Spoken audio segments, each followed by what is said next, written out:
30 years from now, if this is up on the ceiling, somebody comes in, they want to do remodeling, take it down, they rip this off, what do they do with it?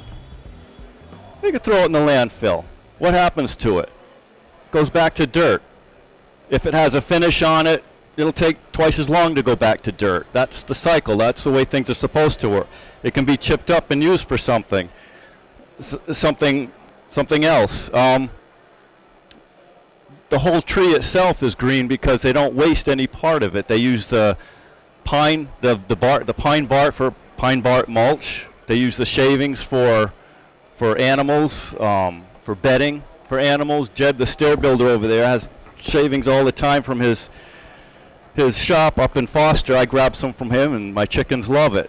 They use the sawdust for wood pellets, for making fiberboard, for making cellulose paper products. No part of the tree is wasted with this.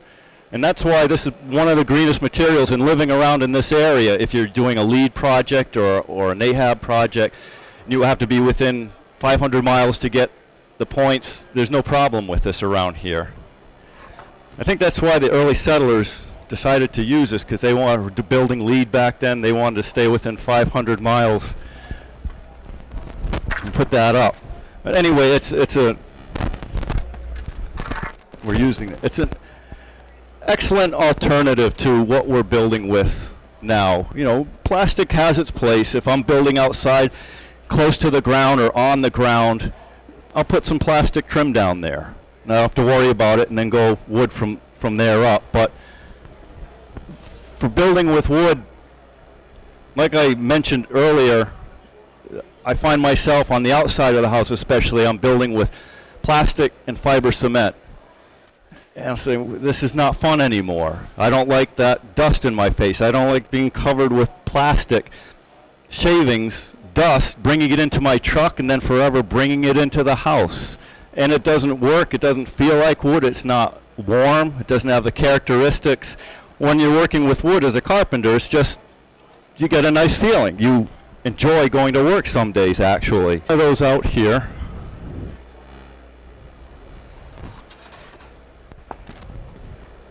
We'll go this way. Okay, yeah, we'll do it this way. Yeah, yeah.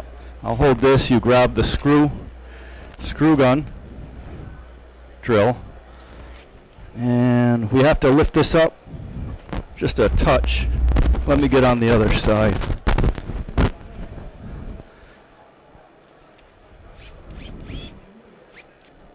That just barely.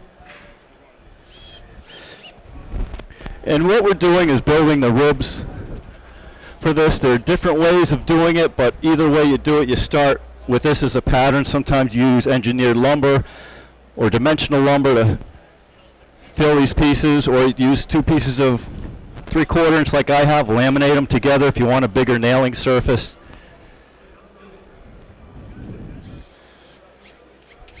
The owner on this job really doesn't care. All right, let me get the inside. Hold on. Yep. Got it. Yeah, put 3 in at least. Anybody hear of the White Pine Wars? They had wars, well, skirmishes, back in the late 1700s, just before the Revolution, because even though you own the land, the king owned your trees, and you might have been farming them for a generation or so, and at one point, 1772, the king came in, well, the surveyors came in and said, anything from 12 inches bigger, you're not touching. We're going to put our mark on it. And from 24 inches bigger, those are all ours. You can use them from 24 to 12 inches, but you have to check with us first. Even though you've been farming them for generations, you have to check with us. It was just another way for them to get taxes, and they got taxed on cutting the trees on their own land. And they say that combined with the tea tax, that's what really helped start the revolution. Because that was something that was so native to America and everybody was used to using. But the timber grows so tall and straight. What is it now? Is it 80 to 100 feet where they harvest it now is at the height. Back there they used it for masts, and it was 240 and up. Huge, beautiful straight trees, very strong and light. Had all the good characteristics for masts. This is what I do at home. I stand around and talk while I have guys do the work. Yeah, you're doing good. Keep going.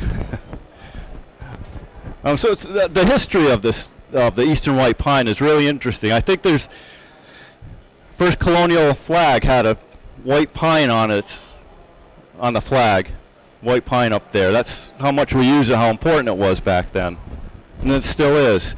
I drove up to Canada 20 years ago. Well, I've been there since, but and I remember going by these forests, and right on the road, a huge sign says, "This forest to be harvested in 2020." Go by another one, "This to be harvested in 2032." So, what we're looking at is farms, managed harvested farms, and I thought it was a really good way to tell the people, look, this is the same as driving by a cornfield. We're going to harvest this and replant it and wait another 80, 100 years and harvest it again. So that's why when it's well managed, it's a very, very green, renewable product.